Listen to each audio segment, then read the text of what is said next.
Vous vous souviendrez, on en avait peut-être parlé, vous en avez entendu parler sans aucun doute. Une dame à Manceau a dû être expulsée de son domicile. Évidemment, quand on lit ça dans les journaux, on est peut-être catastrophé, attristé, mais il faut vraiment comprendre la situation. Et moi, comme ancien maire, ça m'est déjà arrivé, malheureusement. Il a fallu accompagner des gens et quand il y avait de la résistance, pour toutes sortes de raisons, il fallait faire une intervention supplémentaire, parfois avec des forces de l'ordre, avec le CLSC, avec des travailleurs sociaux. Vous savez, avec une population vieillissante, parfois dans nos régions, il y a ce qu'on appelle le syndrome de Diogène. Vous avez peut-être vu ça, c'est des gens qui accumulent, ça devient insalubre et c'est dangereux même pour ces personnes-là. Alors, c'est des cas délicats. Vous voyez à l'écran l'article de cette dame de Manceau, vous l'avez vu. Alors, on a le maire de Manceau, on s'en va dans le cœur du Québec, là, et c'est Guy Saint-Pierre qui est au bout du fil. Bonjour, monsieur le maire. Bonjour, M. Gendron. Bonjour. Écoutez, comme je le mentionnais en introduction, souvent c'est des cas délicats, mais je l'ai vécu et parfois on n'a pas le choix. On a tout essayé. Racontez-nous un peu le cas. Comment vous l'avez vécu du côté municipal? Bien, regardez, depuis 15-20 ans, la madame accumulait des choses autour de sa maison. Ben oui. On réussissait à y faire du ménage une fois de temps en temps. Oui. On se satisfaisait du ménage qu'elle faisait. Mener, en revenait, en rajoutait. Et, bon, cette année, au moment où elle a voulu faire les rénovations de sa maison, parce qu'elle pensait pouvoir faire des rénovations de maison, elle a rentré un trailer de vanne sur son terrain, chose qu'elle n'a pas le droit, pour pouvoir serrer du stock. Ah oui. Et là, on est intervenu, et en fin de compte, on a réussi à avoir un ordre de la Cour suite à une entente qu'on avait signée avec elle. On appelle ça une transaction civile, qui a été homologuée par un juge. Exact. Ça, c'est au mois de juin. Et on lui donnait jusqu'au 1er décembre pour faire le ménage de son terrain et ses rénovations de maison. Il faut bien s'entendre que, selon l'évaluation qu'on avait de la maison, elle avait perdu plus que 50 de sa valeur. Donc, elle pouvait être démolie. Là. Donc, elle pouvait être démolie. Oui. Et il y avait du... Mais monsieur le maire, je vous arrête justement là-dessus pour que les gens comprennent bien. Là, je veux juste illustrer ce que vous avez entendu là de monsieur le maire de Manceau. C'est des procédures, des années d'attente, de la patience et des coûts aussi, parce qu'il faut aller devant la cour. Là. Vous n'avez pas le choix. Là. On ne peut pas se faire justice soi-même dans un cas de même. Absolument. Cette année, vous savez, dans l'année normale, là, notre budget d'aide juridique pour conseiller juridique, on mettait 2000 $ par année. Imaginez, là, c'est des gros dossiers. Cette année, on a mis 15 000 $ de budget. Oui. Et au 30 octobre, on en avait 10 000 de dépensés. Et là, on a passé la facture de notre avocat pour le mois de novembre. On y a parlé à tous les 2 jours. On sait comment ça coûte. Oui, oui. Donc, garde, on va probablement défoncer le budget de 15 000 $ pour ce dossier-là. Seulement qu'en frais juridiques, là. Parce que là, on va recevoir l'ensemble des factures qu'on va pouvoir recharger à la dame, mais ça va être encore des procédures pour se faire payer. Ben oui, puis c'est quasiment... Évidemment, on ne connaît pas le dossier personnellement, mais parfois, c'est illusoire même d'exécuter un jugement contre une personne dans ces conditions-là. Hein, c'est difficile. C'est pas garanti qu'on va récupérer notre dû. Oh non, absolument. Pas tout, en tout cas. Non, non. On espère bien récupérer au complet. Quoiqu'on n'a pas le montant exact encore de tout ce que ça a coûté. Parce qu'elle n'est pas encore terminée, l'intervention. Mais justement, on voyait qu'il y avait un build-up dans les derniers jours. Ça s'est réglé. Finalement, la dame est partie. Là, mais ça fait, j'imagine, là, vous êtes maire là, sur le terrain, là, puis vous êtes vraiment proche des citoyens. On sent la tension monter. C'est pas agréable comme feeling. Là. Absolument. On voit aussi ce qui s'écrit sur Facebook. Bien entendu, je suis l'homme à abattre. Oui. Pour certains, il y en a d'autres, je suis un héros. Oui. Mais ça, c'est la vie municipale, n'est-ce pas?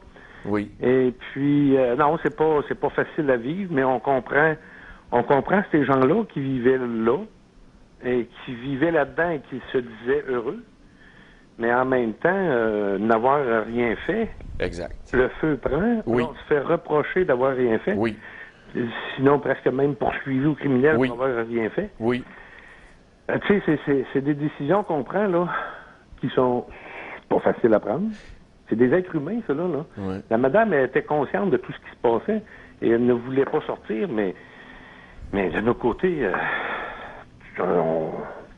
elle-même, elle dit à la télévision, on met pas un chien dehors l'hiver, sauf on la mettait pas dehors parce que le CLSC est intervenu avec nous autres tout au long de la procédure, puis c'est eux qui l'ont convaincu de sortir. C'est ça. Mais en même temps, on laisse pas des animaux non plus. Dans un environnement semblable. Mais dites-moi donc, là, il y avait un toit qui l'attendait. Il me semble avoir lu là, qu'elle aurait pu avoir une place en CHSLD.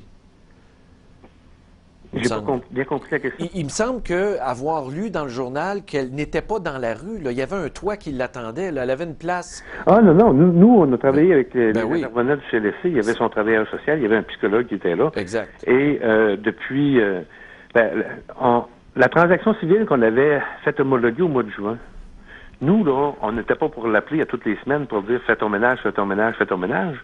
Ça aurait été du harcèlement. Oui. Donc, on a attendu, puis elle m'a amené 15 jours avant la date limite. C'est elle qui nous a appelé pour dire là, donnez-moi un délai, là, j'ai pas eu le temps de finir, mais il y avait 10 À peine. 5 de ce qui avait été ramassé. Là. Oui, oui. Même pas 5 1 de ce qui devait être ramassé avait été ramassé. Et là, elle nous a demandé des délais. On a dit non. On a dit, communique avec le CLSC, ils vont t'aider, ils vont te trouver une place. Elle ne voulait pas aller dans leur établissement parce que elle y avait déjà été en convalescence, puis elle dit oui, mais elle dit, je me suis retrouvé avec un monsieur Alzheimer qui est venu se coucher dans mon lit. Ouais. Mais, tu sais, elle prenait ce monsieur-là en pitié, là, quand même, là, tu sais, elle est consciente, elle est humaine, cette madame-là. Là. Oui, mais quand même, rendu là, c'est plus dans. C'est tellement triste à dire ça, mais vous avez fait votre bout de chemin, même vous êtes allé au-delà. Vous avez mis tous les services possibles autour d'elle. Absolument. Oui. On était intervenu avec les CLSC. Oui. On a dit, regardez, là, occupez-vous de elle, puis ils sont allés la voir avant qu'on intervienne. Oui. Et il n'était pas question, là, pour elle, non, elle ne sortait pas de là. À force de discussion, là, ils l'ont sortie. Là. Ben bravo. Moi, je voulais vous dire publiquement, là, c'est une décision courageuse. C'est pas populaire auprès de certains groupes, hein, puis on sait on a toujours de l'opposition dans une municipalité. Mais bravo. C'est pas sexy de dire ça, mais bravo. Ben, je vous remercie, mais comme vous le dites, c'est pas simple. Non. C'est plate. Même si on est élu, puis qu'on a de l'air bien beau, bien fin, bien grand, bien fort, c'est pas facile à vivre, ça, là. Moi, là, j'ai déjà dit aux gens souvent qui venaient chialer, allez vous asseoir dans le siège du maire juste une journée. Juste une journée, puis après, vous comprendrez bien des affaires. Là, c'est ça. Hein? Au café du coin, on règle bien des affaires aussi. Ben, merci beaucoup, Monsieur le maire. Ben, Merci bien. Merci beaucoup. À la prochaine, au revoir. Bonjour.